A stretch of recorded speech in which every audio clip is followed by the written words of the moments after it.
സുഖമല്ലേ വവ്വാൽ കുട്ടികളെ? I am your batman agent. എനിക്ക് വളരെയധികം സുഖമാണ്. സോ നട്ടപ്പാതിര വീഡിയോ തുടങ്ങാം. ഇന്ന് വളരെ ഇമ്പോർട്ടൻ്റ് ആയിട്ടുള്ളൊരു ന്യൂസ് എല്ലാ ന്യൂസ് ചാനലുകളും ബ്രേക്ക് ചെയ്തു. അവരത് ടേക്കപ്പ് ചെയ്ത് കൃത്യമായിട്ട് അവരത് എന്ത് ചെയ്തു, ആളുകളിലേക്ക് എത്തിച്ചു, അധികാരികളിലേക്ക് എത്തിച്ചു, ചർച്ചകൾ നടത്തി. ബിന്ദു എന്ന് പറഞ്ഞ ലേഡി മാനസികമായി പോലീസ് സ്റ്റേഷനിൽ നിന്ന് നേരിട്ട ക്രൂരതകൾ കേൾക്കുമ്പോൾ മലയാളി ഞെട്ടിപ്പോവും. നമ്മൾ സിനിമയിലൊക്കെ കണ്ടിട്ടുള്ളൂ അല്ലേ, ഒരു വീട്ടിൽ മോഷണം നടന്നു കഴിഞ്ഞാൽ ആദ്യം തന്നെ ആ വീട്ടിലുള്ള വേലക്കാരനെയോ വേലക്കാരിനെയോ ചൂണ്ടിക്കാണിച്ചിട്ട് ഇവനായിരിക്കും ഇവളായിരിക്കും എന്നുള്ള സെറ്റപ്പ്. ശരിക്കും സൊസൈറ്റിയുടെ ഒരു റിഫ്ലക്ഷൻ തന്നെയാണ് സിനിമയിൽ കാണിക്കുന്നത്. കുറച്ച് കാലം മുമ്പ് വരെയൊക്കെ അങ്ങനെ തന്നെയാണ്. ഇപ്പോൾ സൊസൈറ്റിയിൽ ഇങ്ങനത്തെ ഒരു സെറ്റപ്പ് ഉണ്ടോ എന്ന് ചോദിച്ചു കഴിഞ്ഞാൽ ഐ ഡോണ്ട് നോ. കുറേയൊക്കെ മാറിയിട്ടുണ്ട്, എന്നാലും ചിലർ ഇപ്പോഴും ഉണ്ട്. ഓക്കെ, വീട്ടിലൊരു മോഷണം നടന്നതിന് വീട്ടു ജോലിക്കാരിയാണ് മോഷണം എന്ന് പറഞ്ഞ് കംപ്ലൈൻറ്റ് കൊടുത്ത ഓമന ഡാനിയൽ, അവരുടെ വീട്ടിൽ നിന്ന് 2.25 പവൻ്റെ മാല, സ്വർണ്ണമാല മോഷണം പോയി എന്നുള്ള കംപ്ലൈൻ്റ് ആയിട്ടാണ് ഈ ഓമന ഡാനിയൽ തിരുവനന്തപുരം പേരൂർക്കട സ്റ്റേഷനിലേക്ക് പോകുന്നത്.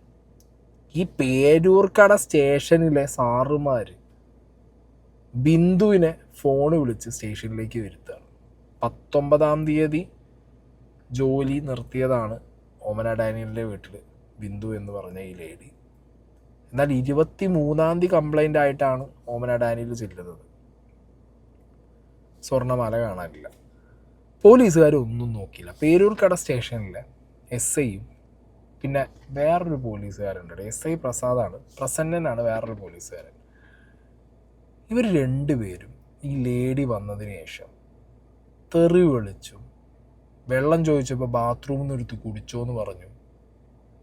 2 പെമ്മക്കളെ കേസിലേക്ക് പ്രതിയാക്കുന്നു, ഭർത്താവിനെ പ്രതിയാക്കുന്നു. ഇങ്ങനെയൊക്കെ പറഞ്ഞ് അവരെ ഹരാസ് ചെയ്ത് വിടുകയാണ് ചെയ്തത്. എന്തോ ഈ പോലീസ് സ്റ്റേഷനിലേക്ക് പരാതിയായിട്ട് വന്ന ഓമന ഡാനിയൽ ഇവർക്കെന്തോ വേണ്ടപ്പെട്ട ആളാണെന്ന് തോന്നുന്നു. ആ രീതിയിലാണ്. അതായത് വന്നു, കേസ് കൊടുത്തു, അപ്പം തന്നെ ഈ ലേഡിയെ വിളിക്കുന്നു, ബിന്ദുവിനെ വിളിക്കുന്നു, സ്റ്റേഷനിലേക്ക് കൊണ്ടുവരുന്നു. പിന്നെ എല്ലാം FIR ഇടുന്നു. തൊണ്ടി മുതൽ കിട്ടാൻ വേണ്ടിയിട്ട് ഈ ബിന്ദുവിൻ്റെ വീട്ടിലേക്ക് രാത്രിനെ കാറും ജീപ്പും കൊടുത്തിട്ട് പോകുന്നു. അല്ല, എന്ത് ഈ നാട്ടിൽ നടക്കുന്നത്? ഒരാളുടെ നിറം നോക്കിയും ഒരാളുടെ സൊസൈറ്റിയിലുള്ള ഒരു പൊസിഷൻ, അതായത് വേലക്കാരിയാണല്ലോ, ഇത്രയും പെട്ടെന്ന് അവരുടെ നെഞ്ഞത്ത് കയറാമല്ലോ. ഉളുപ്പില്ലാത്ത കുറേ എണ്ണങ്ങളുണ്ട് കാക്കിയിട്ടത്. നല്ലവരായവരോട് എനിക്കൊന്നും പറയാനില്ല. ഞാൻ ഈ പറയുന്നത് അവരെ വേദനിപ്പിക്കുന്നുണ്ടെന്നുണ്ടെങ്കിൽ എന്നോട് ദയവേത് ക്ഷമിക്കണം. നല്ലവരായ കാക്കിയിട്ട പോലീസുകാർ, നിങ്ങളോട് എനിക്കൊന്നുമില്ല, ഭയങ്കര റെസ്പെക്റ്റാണ്. പക്ഷേ കാക്കി മേത്ത് കയറിക്കഴിഞ്ഞാൽ ഒരുമാതിരി രാജാവിൻ്റെ ഞാൻ പറയണില്ല, അമ്മാതിരി ഷോ കാണിക്കണ നാറികളുണ്ട് ഫോഴ്സിനകത്ത്. അവന്മാരാണ് കേരള പോലീസിന് ഇത്രത്തോളം പേരുദോഷം കേൾപ്പിച്ചു കൊടുക്കുന്നത്. അങ്ങനെയുള്ള 2-3 എണ്ണമാണ് ഈ ലേഡിയോട് ഇത്ര മോശമായിട്ട് പെരുമാറിയത്. അവരിന്ന് ചാനലിലൊക്കെ വന്നിരുന്ന് അവരനുഭവിച്ച കാര്യങ്ങൾ പറയുന്നുണ്ട്. ഞാനും അതിൻ്റെ ഒരു ക്ലിപ്പോടെ വയ്ക്കാം. വീട്ടു ജോലിക്ക് അവിടെയുള്ളൊരു ജോലിക്ക് പോയിട്ട് അവിടെ നിൽക്കായിരുന്നു, ബസ് കാത്ത് നിൽക്കായിരുന്നു. അപ്പോഴാണ് എനിക്ക് പേരൂർക്കട പോലീസ് സ്റ്റേഷനിൽ നിന്നൊരു കോൾ വന്നത്. പേരൂർക്കട പോലീസ് സ്റ്റേഷനിൽ കോൾ വന്നു. അപ്പോൾ ഞാൻ ആദ്യം എടുത്തില്ല, രണ്ടാമത് വിളിച്ച് എടുത്തു. എവിടെ നിന്ന് ചോദിച്ചപ്പോൾ പേരൂർക്കട പോലീസ് സ്റ്റേഷനിൽ നിന്നാണെന്ന് പറഞ്ഞു. ബിന്ദു ഇത്രയും പെട്ടെന്ന് ഇവിടെ വരണമെന്ന് പറഞ്ഞു. അപ്പോൾ ചോദിച്ചു, ബിന്ദുവിടെ വീട്ടു ജോലിക്ക് പോയിട്ടുണ്ടോ എന്ന് ചോദിച്ചു. ഞാൻ പോയിട്ടുണ്ട്, ഇവിടെ ഒരു പരാതി കിട്ടിയിട്ടുണ്ട്, ഓമന ഡാനിയൽ. എന്താണെന്ന് ചോദിച്ചാൽ പറഞ്ഞു, പെട്ടെന്ന് ഓട്ടോ വിളിച്ച് ഇവിടെ വരെ ഒന്ന് വരണം. ഞാൻ പറഞ്ഞു, എൻ്റെ കയ്യിൽ പൈസ ഇല്ല. അപ്പോൾ പറഞ്ഞു, ഓട്ടോ വിളിച്ച് വരാൻ ഈ പോലീസുകാർ എന്നോട് പറഞ്ഞു. ഞാൻ ഓട്ടോ വിളിച്ച് പ്രകാരം അവിടെ ഓടിപ്പോയി. ഇതിനു മുമ്പ് ഞാൻ ഈ ഓമനയുടെ മകളെ വിളിച്ചു, നിഷെ. എന്താണ് ചേച്ചി പ്രശ്നം എന്ന് ചോദിച്ചപ്പോൾ പറഞ്ഞു, ബിന്ദു ഒരു 3 ദിവസത്തെ പൈസയുമായി എൻ്റെ മമ്മി പേരൂർക്കട പോലീസ് സ്റ്റേഷനിൽ നിൽക്കുകയാണെന്ന് പറഞ്ഞു. ഞാൻ ചോദിച്ചു, ചേച്ചി അതെന്തിനും? ഞാൻ ചേച്ചിയുടെ വീട്ടിലല്ലേ ജോലിക്ക് വന്നെന്ന് ചോദിച്ചു. അതെനിക്കറിയത്തില്ല, ബിന്ദു ഓടി ചെല്ലുന്നതാണ് ഈ നിഷ എന്നോട് പറഞ്ഞത്. അത് പ്രകാരം ഞാൻ ഓടി അവിടെ ചെന്നു. ഞാൻ അവിടെ ചെന്നപ്പോൾ ആ ഓമന ഡാനിയലും മകളും SIയുടെ അടുത്തിരിക്കുക. സംസാരിച്ചുകൊണ്ടിരിക്കുമ്പോൾ എന്നെ വിളിച്ചു. ഞാൻ അതിനകത്ത് കയറി ചെന്നു.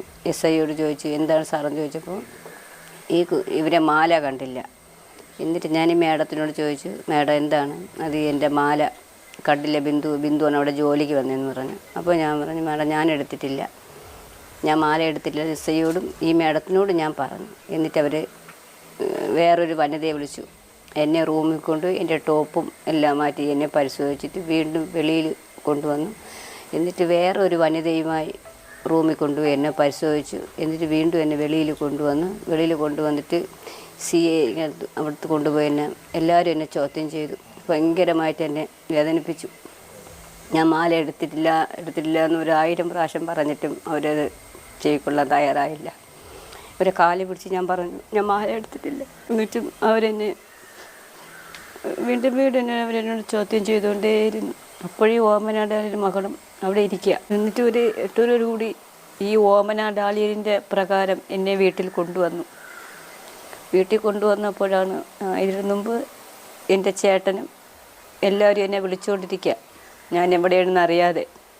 എപ്പോൾ ഞാൻ പറഞ്ഞു, സാറേ ഒരു കോള് എൻ്റെ ചേട്ടന് ചെയ്യാൻ പറഞ്ഞു, ഞാനിവിടെയാണ് എന്ന്. എന്നിട്ട് അവർ വിളിച്ച് പറഞ്ഞില്ല. ഈ ലേഡിയെ പോലീസ് സ്റ്റേഷനിലേക്ക് വിളിച്ചു വരുത്തിയ പോലീസുകാർ, എടേ നിങ്ങളൊക്കെ എങ്ങനെയാണ് കയറിയത്? കൈക്കൂലി കൊടുത്ത് പോലീസ് കയറിയതാണ്? ഒന്നൊരു അന്തവും ബുദ്ധിയൊന്നും നിങ്ങൾക്കില്ലേ? ഒരു ലേഡി വന്ന് പരാതി കൊടുക്കുന്നു, വേലക്കാരിയാണ്, ഒരു സംശയം, അല്ലെങ്കിൽ അവർ വന്ന് പറയുകയാണ് എൻ്റെ വീട്ടിൽ ജോലിക്കുന്നത് ഇന്ന ലേഡിയാണ്, അവരുടെ ഫോൺ നമ്പർ എന്നാ. വരുന്നു, പിടിക്കുന്നു, അകത്തിടുന്നു, ചോദ്യം ചെയ്യുന്നു, FIR ഇടുന്നു, കൊണ്ടുപോകുന്നു തെളിവെടുപ്പിന്. എടേ അതൊരു വേലക്കാരി അല്ലെങ്കിൽ തൊലി കറുത്ത ഒരു ലേഡിയാണ് എന്നുള്ളത് കൊണ്ടാണോ? ഞാൻ പച്ചയ്ക്ക് ചോദിക്കുകയാണ്, അതാണോ നിങ്ങളുടെ പ്രശ്നം? ഒരു ദളിത് ലേഡിയാണ് എന്നുള്ളത് കൊണ്ടാണോ നിങ്ങളിത് ചെയ്തത്? നേരെ മറിച്ച് വേറെ ഇവരല്ല, ആ വീട്ടു ജോലിക്കാരിയല്ല, അവർ ദളിതല്ല, അവർ തൊലിയുടെ നിറം കറുപ്പല്ല എന്നുണ്ടെങ്കിൽ നിങ്ങൾ ഈ പ്രവൃത്തി ചെയ്യില്ല, അതിന് നിങ്ങൾ മുതിരില്ല. മനസ്സിലായോ? അതിനുള്ള ധൈര്യം വരില്ല നിങ്ങൾക്ക്. എന്നിട്ട് ഈ പാവപ്പെട്ട ലേഡിക്ക് പച്ച വെള്ളം കൊടുക്കാതെ ബാത്റൂമിൽ നിന്ന് പോയി കുടിച്ചോ എന്ന് പറഞ്ഞാൽ ഏത് നാറി പോലീസുകാരനാണ് അത്? പ്രസന്നൻ പറ്റിയാണ് അയാളുടെ പേര് പറഞ്ഞത്. നീ എന്ത് നാറിയാണോ നീയൊക്കെ? ഉളുപ്പുണ്ടോടാ ലൈഫിൽ ഈ പ്രസന്നൻ എന്ന് പറഞ്ഞവനൊക്കെ? SI അതിലും വലിയ മലരൻ പച്ചയ്ക്ക് പറയുകയാണ്. കാരണം ഇവനൊന്നും സസ്പെൻഡ് ചെയ്തിട്ട് കാര്യമില്ല, ഇവനൊക്കെ ഡിസ്മിസ് ചെയ്ത് പറഞ്ഞു. ഇവനൊന്ന് ഫോഴ്സിലിരിക്കാൻ മാത്രം ആളാക്കരുത് ഇവനൊന്നും. എത്രയോ നല്ല പോലീസുകാരുടെ വില കളയാൻ വേണ്ടിയിട്ടാണ് ഇങ്ങനത്തെയൊക്കെ കാക്കിയിട്ട നാറികൾ ഫോഴ്സിലിരിക്കുന്നത്. എല്ലാവരുടെ വില ഇവന്മാർ കളയും. ഏതെങ്കിലും ഒരു എന്താ പറയുക, ഞാൻ പറയണില്ല, ഒരുത്തി വന്ന് കേസ് കൊടുക്കുമ്പോഴത്തേക്ക് ഏതാന്ന് കേൾക്കാതെ വാലും പിടിച്ച് മണത്തിറങ്ങുന്ന കുറേ ഇമാതിരി ജന്മങ്ങൾ കഴിഞ്ഞില്ല. ഈ ലേഡി പറയുന്നത് ബാക്കിയും കേട്ടോ. ഈ ഓമനാടാലിൻ്റെ പ്രകാരമാണ് എന്നെ വീട്ടിൽ കൊണ്ടുവന്ന് ഇവിടെയൊക്കെ പരിശോധിച്ചിട്ടൊന്നും മാല കിട്ടിയില്ല. അതുപ്രകാരം എന്നെ തിരിച്ച് കൊണ്ടുപോയി. എൻ്റെ ചേട്ടനെയും തിരിച്ച് സ്റ്റേഷനിലേക്ക് കൊണ്ടുപോയ സമയത്താണ് എൻ്റെ ചേട്ടനും, ഞാൻ കാറിൽ പോയി, എൻ്റെ ചേട്ടനും എൻ്റെ ചേച്ചിയുടെ മക്കളും ഓട്ടോയിലും വന്നു. കാറിൽ കയറിയ സമയത്താണ് എന്നെ ഒരു പോലീസുകാർ ഭയങ്കരമായിട്ട് എന്നെ ചീത്ത വിളിച്ചു. ഇവിടെ നിന്ന് അറ്റം വരെ എന്നെ ചീത്ത വിളിച്ചു. ഞാൻ കേട്ടിട്ട് കൂടിയില്ല അങ്ങനത്തെ ഭാഷയാണ്. അങ്ങനെ എന്നെ ചീത്ത വിളിച്ചു. അപ്പോൾ തന്നെ എന്നിട്ട് ഈ 4 പോലീസുമാർ കൂടി എന്നെ റൂമിൽ കൊണ്ടുപോയി ചോദ്യം ചെയ്തു. ഈ ചീത്ത പറഞ്ഞ പോലീസാണ് എന്നെ കയ്യോങ്ങി അടിക്കാൻ വന്നത്. എന്നിട്ട് എന്നെ ഇനി വെളിയിൽ കൊണ്ടുവന്നിട്ട് ഈ പോലീസുകാർ അപ്പോഴതിനെ പോവുകയും ചെയ്തു. ഭയങ്കരമായിട്ട് എന്നെ ചോദ്യം ചെയ്യും, ഭയങ്കരമായിട്ട് എന്നെ വേദനിപ്പിച്ചത്. ഈ പ്രശ്നം എന്ന് പറയുന്ന ആ ഒരു CA എന്നാണ് പറഞ്ഞത്, എനിക്കറിയത്തില്ല. ആഹാരവും വെള്ളവും എനിക്ക് അവിടെ നിന്ന് തന്നിട്ടില്ല. വെള്ളം ചോദിച്ചപ്പോൾ ബാത്റൂമിൽ പോയി കുടിക്കാനാണ് ഈ പ്രശ്നം എന്ന് പറയുന്ന സാർ എന്നോട് പറഞ്ഞത്. ഞാൻ ബാത്റൂമിൽ പോയി, എങ്കിലും ഞാൻ വെള്ളം കുടിച്ചില്ല. എന്നിട്ട് തിരിച്ച് ഇനി വെളിയിൽ വന്ന് അവിടെ ഇരുന്നു 3:30 വരെ എന്നെ ചോദ്യം ചെയ്തു. ഉറങ്ങാനൊന്നും എന്നെ സമ്മതിച്ചില്ല. എൻ്റെ 17 15 വയസ്സായ മക്കളെ കേസിൽ കൊടുക്കുമെന്ന് പറഞ്ഞപ്പോൾ അതെനിക്ക് ഇപ്പോഴും എനിക്ക് താങ്ങാവുന്നത്. അല്ലെങ്കിൽ എൻ്റെ ഭർത്താവിനെയും കേസിൽ കൊടുക്കും. മക്കൾക്ക് അവിടെ ജയിലിൽ സുഖമാണ്, പഠിക്കാനും ആഹാരവും എല്ലാം ഉണ്ടെന്ന് പറഞ്ഞ് എന്നെ ഭീഷണിപ്പെടുത്തി ഈ പോലീസുകാരനാണ്.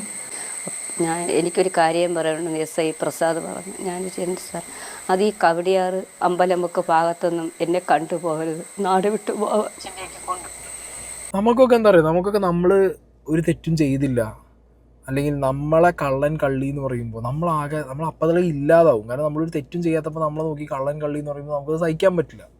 നിങ്ങളൊന്ന് ആലോചിക്കും, നട്ടപ്പാതിര മൊത്തം ഈ ലേഡിയെ പോലീസ് സ്റ്റേഷനിലിട്ട് ഹരാസ് ചെയ്യുക, വീട്ടിലേക്ക് വിളിക്കാൻ സമ്മതിക്കുന്നില്ല, മൊബൈൽ ഫോൺ കൊടുക്കുന്നില്ല, വീട്ടുകാർ വന്നപ്പോൾ കാണാൻ സമ്മതിക്കുന്നില്ല. ലാസ്റ്റ് എല്ലാം കഴിഞ്ഞിട്ട് പോലീസ് സ്റ്റേഷനിൽ നിന്ന് ഇവർക്ക് മാല കിട്ടി എന്ന് പറഞ്ഞിട്ട് ഇവർ പിറ്റേ ദിവസം വന്ന് പറഞ്ഞ് ഈ ലേഡിയെ പോലീസ് സ്റ്റേഷനിൽ നിന്ന് പുറത്ത് വിടുമ്പോൾ മറ്റേ ഡയലോഗ്, ഇനി ഈ ലൊക്കാലിറ്റിയിൽ കണ്ടുപോകരുത്. കാരണം ആരാണ് നിങ്ങൾക്ക്? ഗുണ്ടയാ? പോലീസ് ഗുണ്ടയാ നിങ്ങൾക്ക്? അല്ലെങ്കിൽ ആഭ്യന്തരം വാഴയാണ്. അത് പിന്നെ പ്രത്യേകിച്ചൊന്നും പറയുന്നില്ല. നീ പറഞ്ഞു കഴിഞ്ഞാൽ പറയും, ഇനി ആഭ്യന്തരത്തിനെ പറഞ്ഞു, ആഭ്യന്തര വകുപ്പിനെ പറഞ്ഞു എന്നൊക്കെ.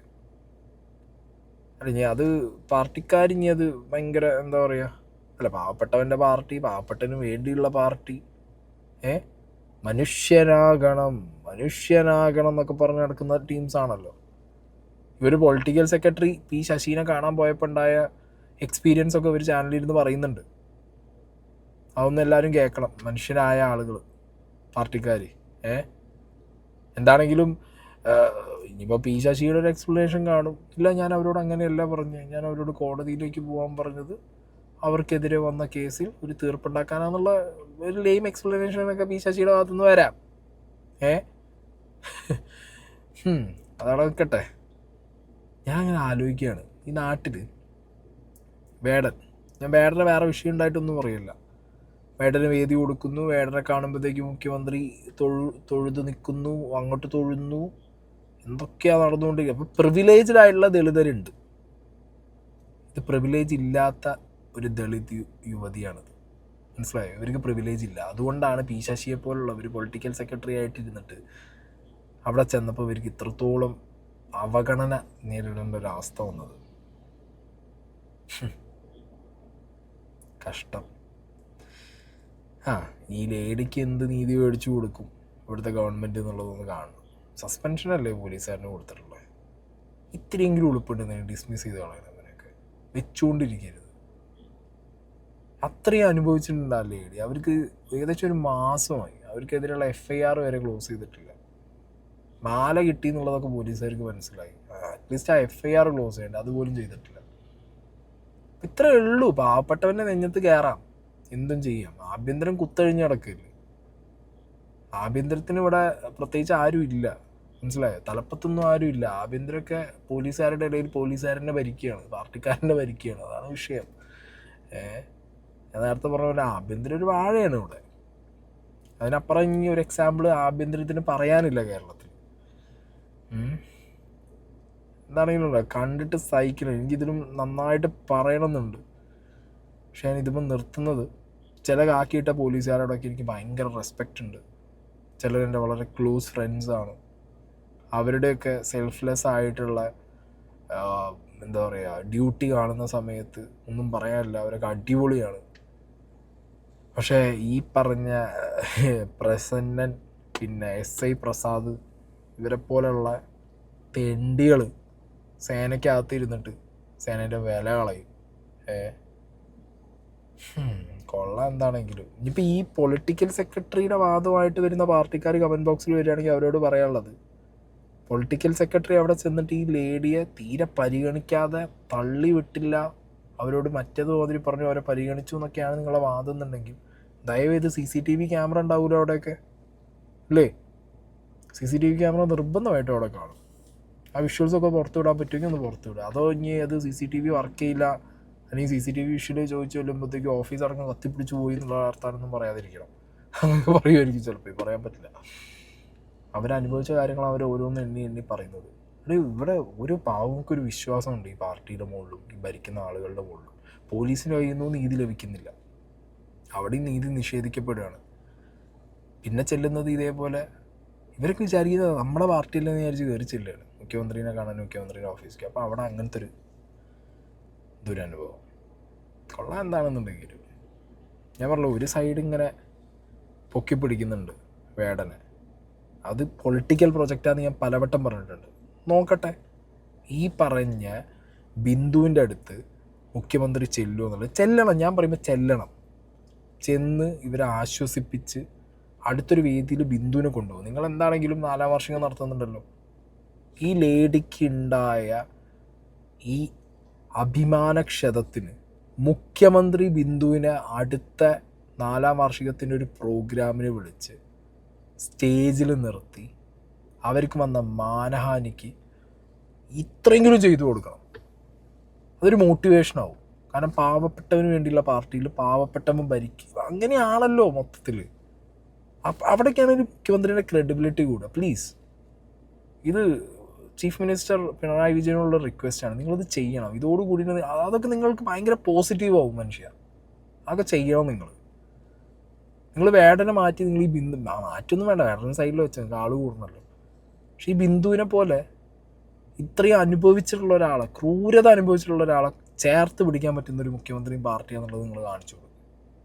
അതാണ് നിങ്ങൾ ചെയ്യേണ്ടത്.